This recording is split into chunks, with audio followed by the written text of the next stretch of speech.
Hello and welcome to another episode of the Process and Automation Podcast with the Automation Guys. Today's episode is another special one for us. Usually you hear just Arno and myself talking about all things process and automation. And after the great feedback we have received after our first interview session with Richard Farrell from Netcall, we thought it would be great to invite more interesting people along who share the same passion for process and automation as we do. And it is with great pleasure to welcome our next interview guest. His social media profile states he's helping companies to achieve their business goals with cloud-based HR solutions that align with their unique requirements. So, and with that, we welcome Thomas Schilling, Managing Director of Tugela People, to the podcast. Hello, Thomas. Thank you for joining us today. Hi, Sascha. Thank you to you and Arno for inviting me. Right. So, please tell us a bit more about you and what you're doing at Tugela People. Thanks, Sascha. So we're an HR consultancy, as your first sort of introduction explained. We focus on mid-sized multinational companies, typically between 250 to 5,000 employees. We partner with them to implement, integrate, and enhance their best-in-breed HR systems. You know, that can be anything from core HR systems, recruitment systems, learning management systems, payroll systems, and the list goes on, depending on what sort of best-in-breed systems they're looking for. Great. HR is a very complex topic. So Arno and I, we're helping companies in all sorts of industries and with all things process and automation, really, and that mostly across different departments. Where do you see the sweet spot for automation, specifically in HR? I think one of the things I've realized is that because of the advent of cloud-based HR systems, a lot of the other departments get excluded from the selection process and the management process of HR systems, which in one way is a good thing, and in another way sort of creates the unintentional silos, because really what we look to do is to help HR departments be part of the wider business, because the information that the HR departments have and the effect that HR departments have on the wider business is far-reaching, far further reaching than they recognize. And maybe if I take a quick step back, when I started Tugela just under 10 years ago, I realized that this target market of ours have the same needs as your large enterprise businesses, but they don't have the same deep pockets. And that's where I sort of sourced cloud-based HR systems, because it gave HR the autonomy to purchase systems. It's at a price that fits their pockets, and also in terms of the systems capability, it did a lot of what the enterprise systems did at a fraction of the cost. So that empowered HR to be able to purchase these systems, but then suddenly they then have all of this information that really should be fed into the wider business systems to help make informed decisions based on facts. And so, the sweet spot for HR automation, is the obvious one, automating all of the disparate HR systems.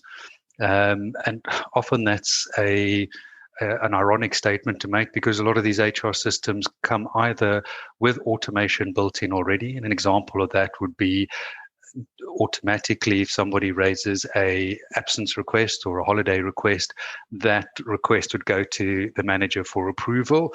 And that should be built into a core HR system. And most of these systems come with processes where you can actually put in those workflows for notifications if required. So automation's there. But then there's automation between the other HR systems. So maybe a learning management system where you take all of the existing employees and make sure that they are up to date in the learning management system, and the HR system can see what skills they need and make sure that they're assigned to the right training courses in the learning management system. And it's similarly from the learning management system, that information can be fed back into the HR system so that you can run reports to show what skills you got and what skills gaps you got. Now you can start hopefully conjuring up this image where suddenly that information can go into a BI tool, and the business can say, well, we're going in this direction, and therefore we've got these skills, and that could be language skills, it could be product skills, knowledge and experience and all of that, and they can make assessments about where the skills gap is. And they can then see what the probability is of, of this project succeeding or failing, or similarly what they need to do to fill the gap. Yeah, I guess my view, if I can jump in, Thomas, of HR is I sometimes look at it from the perspective of the employee, right? And I think, most businesses out there, if you speak to people, you say, what's your most valuable asset? And I'll be like, well, our customer base. And, they've got concepts like know your customer, for example, customer 360, all of these kind of attributes that you can tie to a customer to enable you to serve them better, retain them, create better journeys for them, sell them different products, or services.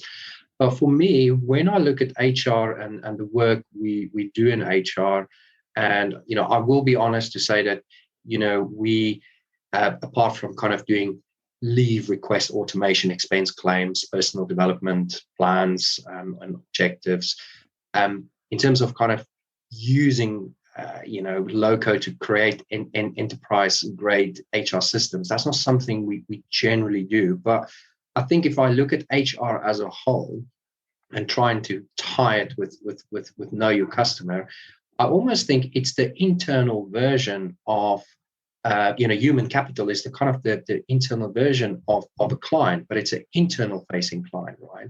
Where it is a very valuable asset. And, having a really almost client-centric view of your human capital or human workforce is so beneficial for your business. Because if you look at your employee force or your employee base, you look at their requirements, how you can serve them best, how you could ensure that you retain them, how you could obviously ensure that they succeed in their career. It's almost like the same amount of effort that you need to spend on customer retention and the way you deal with customers. I mean, would you agree with that and kind of my view, or how do you see it? Your analogy is a really good one. So, company, in terms of a business, your employees are your internal customers, and totally agree with that. But you've got to remember that your employees, your HR, also has an external focus, and this is about attracting. So not just about the retaining element and the development element, it's also about attracting colleagues, and you want to be able to put a stamp on your digital persona using your attraction tools, your recruitment tools, how accessible are all your terms and conditions. If you've got any questions, how can you interact with the right person to ask those questions whilst you're going through the recruitment process? Now you've been hired, but you're going through your notice period. What's happening during your onboarding? Remember, you still haven't started. They could still take the contract away from you, so you're still external. And that all sets the scene. Okay, and now you've left the business. Now you're external again. You probably, hopefully, left on good terms, and you can become part of the alumni for that business. And when the time's right, and the business has tracked you as a individual who has experience of this company and its culture, and you were a good fit, but there was a better opportunity elsewhere, and that's the reality of life. I want to now attract you back into the business because we feel we've got a role for you. You've got some external experience.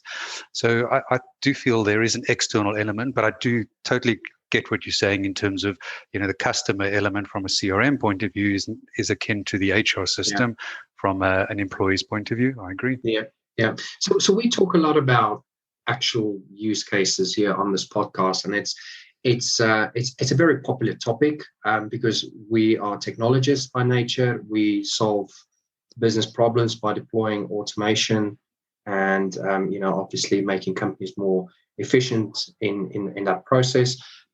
So with inside HR, what do you think is the most exciting or impactful use cases out there in the automation space, specifically for HR? The traditional ones are integrating with payroll as the first and foremost, so core HR with your payroll system. Then others that really help with data protection or integrating with your IT systems, making sure that those that have left or removed from your IT systems, all about access. But I'm always surprised, Arno, at how few companies actually make use of those integrations. They're straightforward, they're simple, but the impact is huge. But the one that excites me the most, and we've got a gambling company based out of Central Europe that we work a heck of a lot with. And they've taken a lot of information from the HR system, Sage People in this case, and we've integrated into their data warehouse, and they're using Power BI to generate org charts, do scenario planning, and actually have factually based decision making based on the information that goes into that data warehouse and their analytics tool. That for me really is the most exciting, where you're integrating into decision-making systems, and you've got real-time information available to companies and business leaders to make decisions. Great, that sounds wonderful. Yeah, I think the insights you could, if you can pull that data together, there's probably some very interesting insights you can derive, and some very interesting, decision-making information that can surface that allows you to do quite interesting things in that space. It's interesting because what they do on is they visualize the data too. So they've got org charting tool linked not to the HR system. They use the HR system's org charting tool for that purpose, but they're using a scenario-based org charting tool, which is linked to the data warehouse. And then they're doing their scenario planning, but visualizing it, which I think is quite groundbreaking. Yeah, sounds very innovative. Yeah, I think lots of growing companies are really struggling. So we have lots of companies they're growing really fast at the moment with the startups. I think and they really need to get these topics covered earlier than later, I would say, isn't it? Otherwise, implementing those systems and those use cases it becomes quite hard later on. Yeah, ideally we can help as many people with that information. I totally agree with you, Sascha. Typically companies, through their evolution, first system they would get, and I'm happy if you disagree with me, would be a finance system, something like Xero and the like, and the next thing they'd get is a CRM, which probably is akin to the comments you were making, Arno. And I really feel the third system, if not all getting all three at the same time, should really be an HR system. And so that will help scale the business so much quicker. Yeah, especially the recruitment when you start growing your team and you don't have that right system in place, it becomes really painful very quickly. And that's not necessarily even a problem of automation, or automation is not really necessarily the answer, isn't it? So just by putting this tool in place without automation, this already a big building block. But actually, automation is part of the solution. So you get best in breed. Let's say, for argument's sake, you go with Workable for whatever reason. You know your business. That's the reason why you've gone with Workable. And now you've got an ATS. Then suddenly you want People HR for your core HR system. And automation will then take the pain away, because it will get those two systems to talk to each other. Yeah. So really, I think it's a part of the solution. Yeah. Do you see a lot of innovation in this space? People using progressive technologies like robotic process automation for integration, chatbots. I mean, we've talked a lot about chatbots in the last month or so on this podcast. What is the sort of exciting innovations that's happening and the sort of things people are embracing inside the space? I've been listening to a couple of your podcasts around chatbots with interest, and mainly because there's not a lot happening in the space that we're working on. So sort of mid-sized companies around chatbots, and I think it's twofold. One is you'll be surprised at how many businesses are moving off spreadsheets onto HR systems. And I'm talking about core HR systems here. Yeah. Tracking headcount, salaries, benefits, absences, just core information like that. And I'm talking about multinational companies that are 500, 1,000, 2,000 employees. So in terms of evolution, they've got to get onto the ladder first and foremost. And I'm talking about a very high percentage of companies that are still making that leap into systemizing their HR. So in terms of all of the other automation, machine learning, RPA, chatbots, artificial intelligence, it's not being talked about in this space. But listening to your chats, there's so much, because there's so many rudimentary questions that HR get asked. How much holiday have I got? Why, what is my pay for this month? Even though, where can I find it? And I read it, and I think you guys have even mentioned, you can have a 30% reduction in workload if you just implement things like chatbots and AI that already answers those questions on behalf of HR. And HR would bite your hand off because they are typically under-resourced, and it's not recognized how many questions they get asked, and they're not value-adding questions to the business at all. So if you can save that time from the HR administrators, then they can spend more time doing things like, when you're doing recruitment, assessing the candidates properly, paying attention to the candidates, moving that candidate through the process, or moving the whole recruitment process forward far quicker, so you can get your candidates in the door a lot quicker, as an example. Yes. Yeah, we certainly see, especially chatbots these days is sort of synonymous with HR use cases, because it's more than just glorified FAQ. What's the company's policy on leave? Can you tell me this policy, that policy? It's more what I would say intelligent FAQ, where it's value add to the employee to have a quick chat with the chatbot, knowing that this will respond straight away and just tell them, what is my remaining leave balance? For example, how many sick days have I taken this year, for example?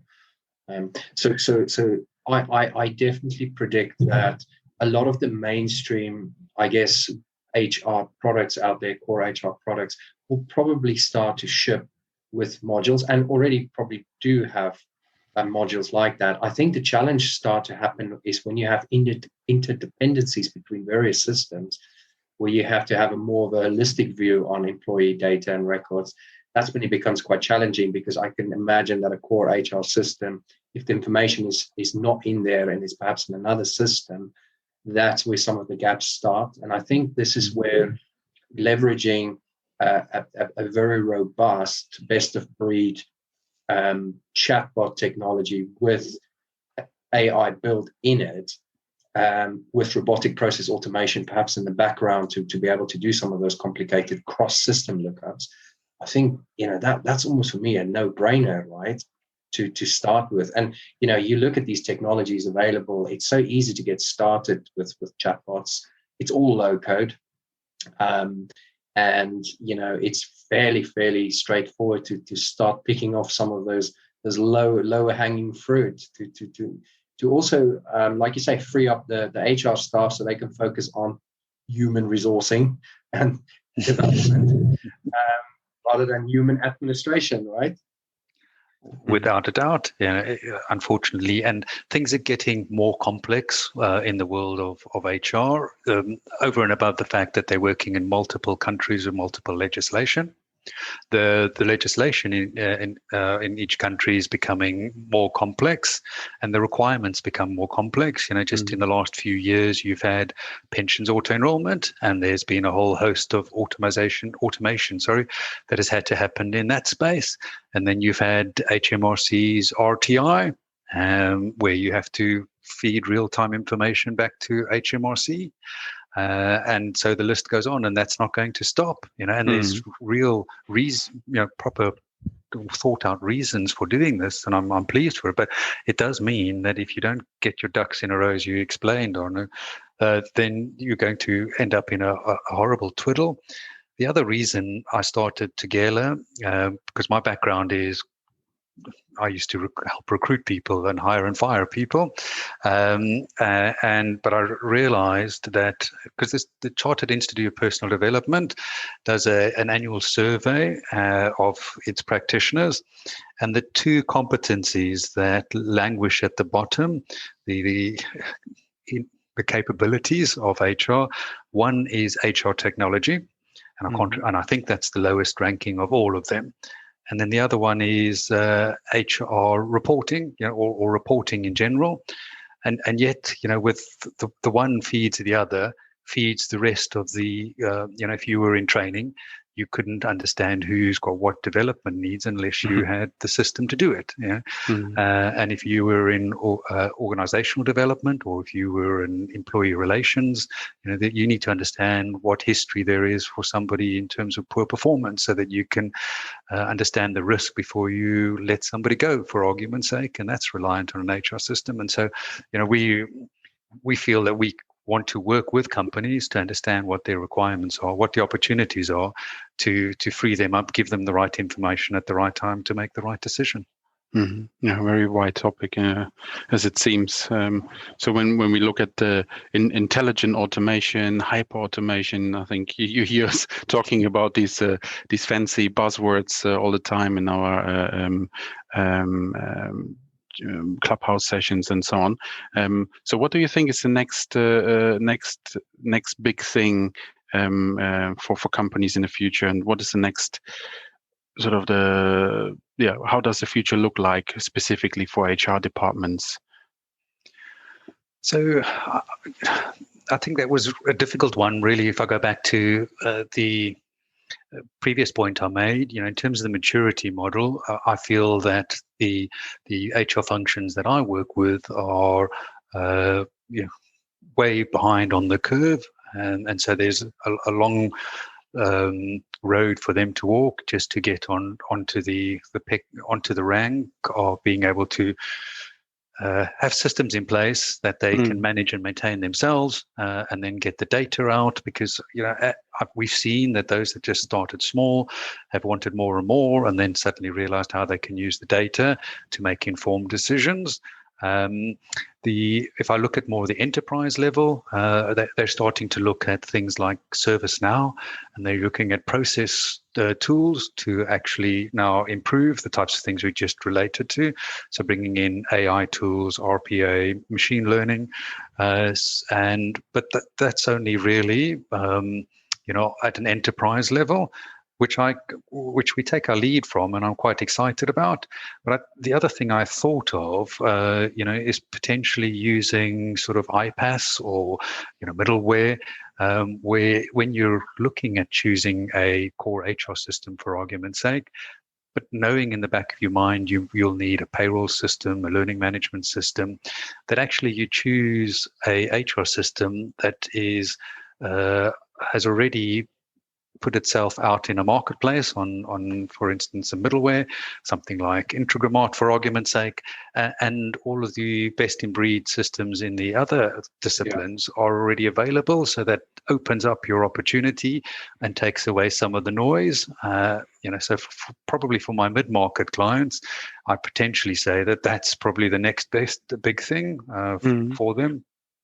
Do you ever see a future where we have got a open HR type standard and it's not just a protocol for communicating between different HR systems? And if you use the Integramat example, which is a great one for example, or where a HR profile is linked to an employee, and it can be backed by blockchain to ensure that obviously there is it is fully traceable and there is a ledger. But what it actually means is that if you do employ somebody, that you have got a profile for that person, and that profile is something that could potentially be shared somehow to a degree. Almost like a with their permission, of course, but a open profile. Let's call it your open HR profile. Your qualifications is there, your skills, where you are, all of those things that is non-intrusive and non-invasive, excluding things like, what's your favorite color, because you might go to a business and they don't like the color red, and you don't want to be punished for that, right? do you think something like that is something we might see in the future? Yeah, it's not anything I've ever been asked or asked myself, and I don't ever see myself as a thought leader, so not necessarily gone down that road. But as you were talking, I think there is already that there, but in the control of the person themselves. So yes. You have a LinkedIn profile, you have an Indeed profile, and you get the option when you're applying for a specific role to click on a button that says use my LinkedIn profile or use my Google profile to fill in that information. So, that I think prospective employees would feel comfortable with. And you're in control of what information's filled in there. You want to tip that on its head and say, well, the employer then feeds into that information or validates that information. As much as I see the value in doing that, especially for a prospective employer, you're getting essentially a reference check done for you, because exactly. The employers, I love the idea, but I don't think it's ever going to cotton on for all of the data protection, issues that come with it, unfortunately. Well, I wouldn't be the bold one to put that out there. The same as they said, cryptocurrency will never catch on, but look where we are now with blockchain. So decentralized sort of power to the people, right? So yeah, it is a hacker's benefit, So good. Okay. Right. So I've just got one more point really on innovative technologies, and again, I know we touched slightly on it earlier, where you mentioned, advice that you could give is for somebody to get a core HR system out there. But, we often get questions from our listeners on the sort of broad range of topics we talk about. We might cover a topic to, if I bring chatbots in again and people come and ask, well, where do I start with this? So, from your perspective, obviously being a specialist in this field, what's your advice for companies getting started with HR processes and specifically automation? What's a fairly good place, a good bulletproof, a good blueprint rather, that could guarantee them they could reach those short-term and medium term sort of benefits from adopting either processes, automated or not, or back-end systems with good integration points. I mean, what's your key advice there? A really good question. Thanks, Arno. And I'm a simple guy, and I always look to try and strip things back. And the first thing I'd always ask, or if I were asked this question, or where would you start if somebody was looking to do their own assessment of where to best automate? What is it that you want to achieve? And I think that question for me is always critical, because when you've then completed the project, you want to go back to that key question. What is it that the outputs that you wanted to achieve? You've hopefully quantified them and you've applied the SMART principles, and you'll be able to then assess whether you've achieved that particular goal. And that needs to be something that's been signed off by the sponsors, and they can see the value in going into this deep dive into the process. And then you take a step back and you then look at the processes that you got and do some process mapping and look at the resources that are taken, that are used in there, and see whether there's anything that's duplicated, where there is potential to automate any of those processes, whether there are existing systems that can actually pick up the work that you're currently doing manually, for argument's sake. So look at the systems architecture you've got, and don't look where there's duplication there. And then start asking yourself, well, this is the process, this is what we'd like it to work, which system, could potentially take care of the work that we can't do through the existing systems and processes we've got. And then start looking at working potentially with a consultant who, can sort of second guess, or be that critical friend. Do you really need to carry on doing this process? Is that adding any value? Are you sure this has to be done manually? Because we often get that, and the typical one is, I need to see whatever data goes from my HR system to my payroll system before it gets sent to my payroll system. And you'll believe me when I say that most payroll consultants or practitioners, after the third or fourth time, suddenly realize that it's a waste of their time. The system is getting it right, and they often, they do payroll previews before they get processed, and you are devolving a lot of the responsibility to the managers who approve the salary increase or approve the sickness and absence. And so really it is down to the system can do a good job. It's based on the information that's there. So, to come back to your question, Arno, I think, keep it simple. Look at your processes, look at your existing systems where you can pick up things, be critical about, the work that you're doing. Is it adding any value? And you'll be surprised how much of the automation opportunities will jump out at you. Yeah, true. I think we do something similar. I mean, we normally follow the trail of spreadsheets, and we try and eradicate them first. So, I mean, generally, that's a good place for us to start, and also monitor shared inboxes and how people actually monitor their emails and conduct business, using Outlook. And generally for us, that's a really good place to start. But it sounds like HR is just such a wonderful place where things are pretty defined, things are pretty well structured, and it is such a good place to start automation if you don't have any automation, or to fulfill automation sort of ambitions, right? Because like you mentioned, payroll with core HR, I would imagine these are kind of known entities. There's not a lot of proprietary things in there, and it's almost for a business to look at the HR department, it just sounds like a no-brainer to get started there in terms of automation ambitions. Would you agree with that? Oh, without a doubt.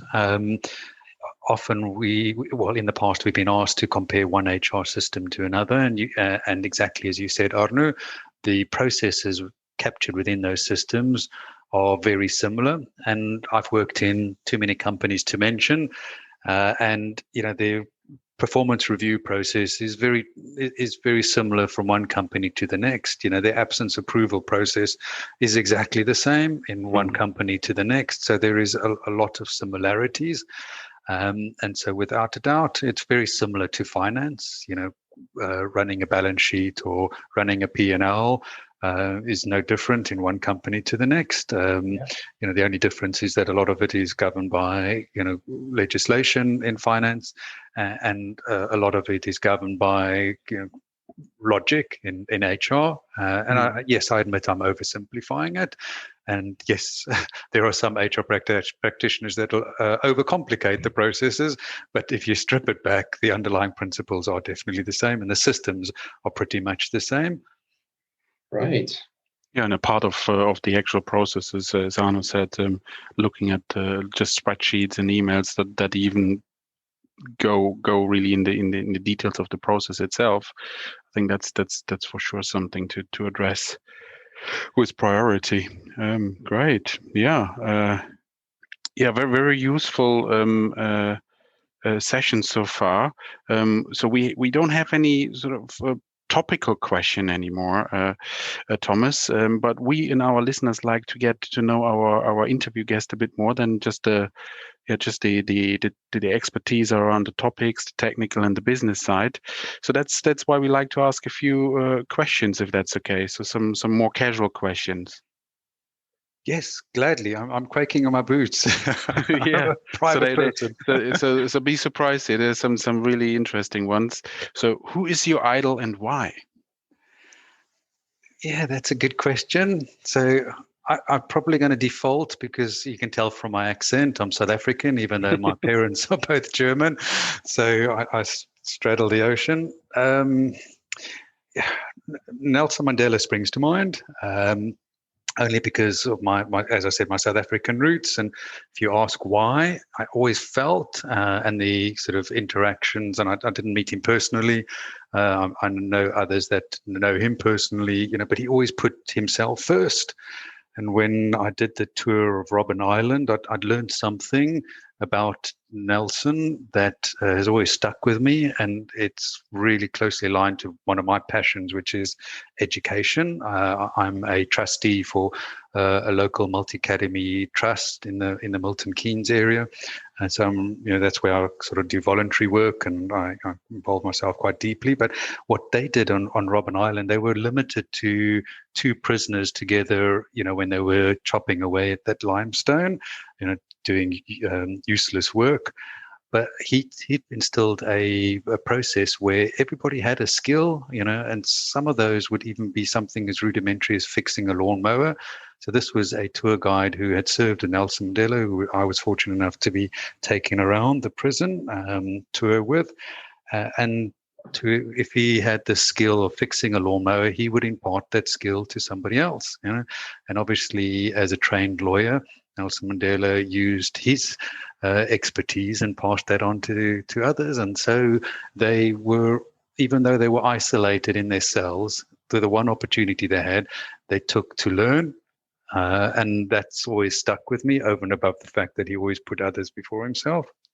Yeah, great. I mean, it's quite interesting that our previous guests as well mentioned Nelson Mandela as their idol. And of course, Nelson Mandela famously said, it always seems impossible until it's done. And I think you would see that quote in a lot of our internal documents as well, when we have to write a brief to our developers, especially when it's a challenging piece of work. And it always astonishes me when people read that quote, that it actually installs confidence in them.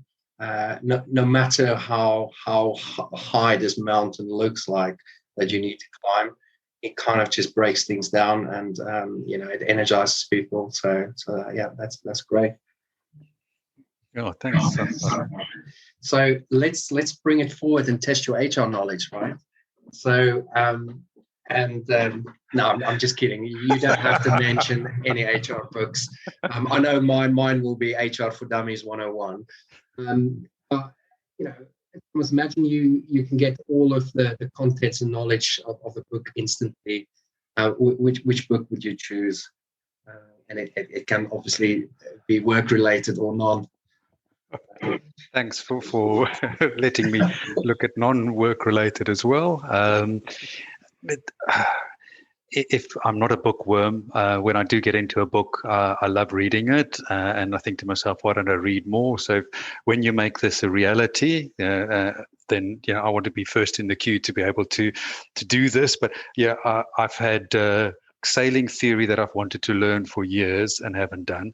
I've wanted to learn about astronomy, birds and animals, and I haven't done. So at the top of the list for me at the moment would be plants and trees, because we're, fingers crossed, close to buying a house with a blank canvas garden, and I'd love to be able to go to the nursery and know which trees and plants I'm picking. So if anything, it'd be something like that. That's great.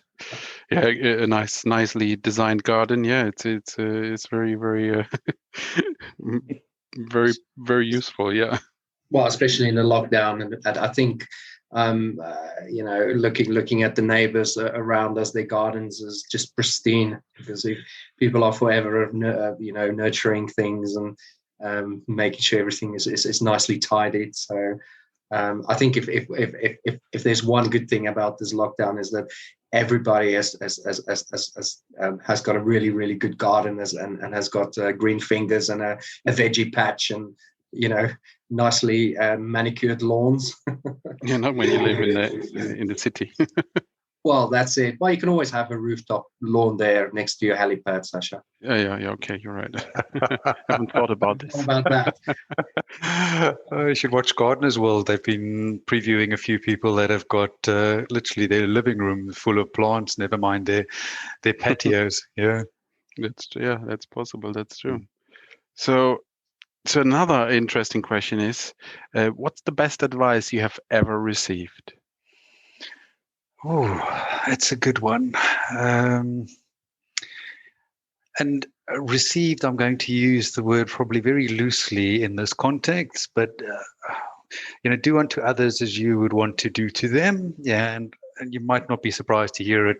From somebody like me, I'm probably very service orientated, and I literally got some feedback on some psychometric assessments that we're busy testing at the moment and looking to partner with.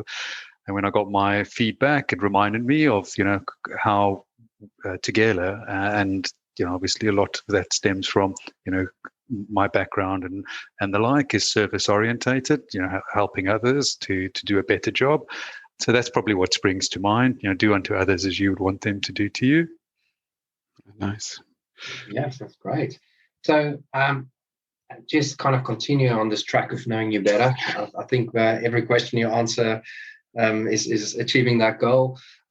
So just one more from me. If you could be an Olympic athlete, what sport would you choose? And also, if you identify that sport, you don't have to answer the second part of the question if you don't have the athlete's name. But who do you aspire to be? Do you want to be the next sprinter? Do you want to be the next Olympic juggler? Arno, you haven't seen these short legs before, so sprinter it won't be. And I've tried to do the Usain Bolt move. My teenage kids, really, Dad.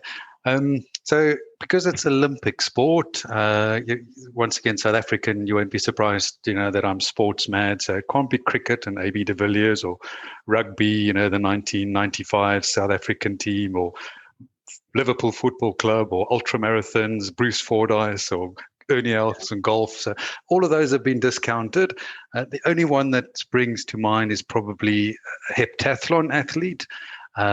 It's a multidisciplined, event.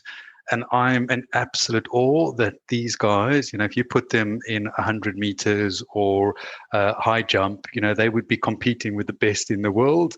And then they do that for 7 events, Katrina Johnson. Yeah, Katrina Johnson-Thompson currently, or Jessica Ennis, or Jackie Joyner-Kersey, those types of, athletes. It just absolutely boggles my mind that they can do so much. And hopefully you know where I'm coming from, but that for me, if I could be a heptathlon athlete, I'd be, yeah. Yeah, good at many things. It sounds a bit like my day job, right? But master of none. Join the club, Arno. Join the club. Thomas, it was a real pleasure to have you on the show. So one last thing, if our listeners are interested to get in touch with you, so how would they get in touch with you and with Tugela People the easiest, or what do you recommend? The website is a good starting point, so tugelapeople.com. More than welcome to email me directly at the T Schilling at Tugela People or admin at Tugela People. There are similar sort of contact details on the website or chat function. Yeah, we've got a chat function on our website, so feel free to use that. And our contact forms integrate straight into our CRM, so we will know about you. And feel free to put my details on the chat bio as well. Absolutely, yeah. We will link all the information. We'll put this all into the show notes. and then share that podcast episode with the world. And Thomas, thank you very much for being here and sharing your expertise and your insights in the HR world. I'm sure there's plenty of useful stuff our listeners can take away from today's episode. Thanks again. Thank you for having me on the show, and looking forward to the next catch up. Thank you. Thank you to both of you. It's been a real pleasure. I like the relaxed atmosphere that you've done it in. And yes, I like us, as you said, I'd love to catch up again soon. Unfortunately, that's it again with this episode of the Process and Automation podcast. If you liked this episode, please give us a 5-star rating and don't forget to subscribe to this podcast so you don't miss any upcoming episode. We hope you will tune in next time, and until then, let's automate it.